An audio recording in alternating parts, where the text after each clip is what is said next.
ব্যক্তি সে যদি চাকরি পাওয়ার সময় তার মেইন ইনস্ট্রাকশনই ফলো করতে না পারে তাহলে ও চাকরি কিভাবে করবে? 8:30টার মধ্যে সে কক্ষের সামনে দাঁড়াবে বা 9টার মধ্যে সে কক্ষে প্রবেশ করবে। ও যদি 9:45-এ এসে বা 9:30টায় এসে দাঁড়িয়ে কান্নাকাটি করে, আমরা তো সেই কান্নাকাটি শুনবো না। সফটলি বলবেন যে দেখেন আপনি পরীক্ষা দিতে আসছেন, এমনটা না, এটা আপনার ঐচ্ছিক বিষয়।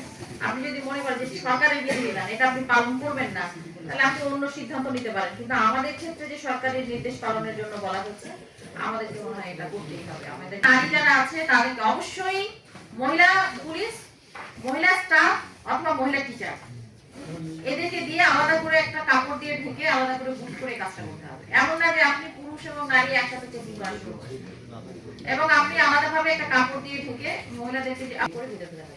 এই কথা বলতে পারবেন না যেটা সকলকে চেক করে ঢোকানো সম্ভব না। এটা কথা বলার কোনো সুযোগই নাই এই পরীক্ষায়, কোনো সুযোগ নাই এই পরীক্ষায়। আমাকে 100% চেক করে ঢোকাতে হবে।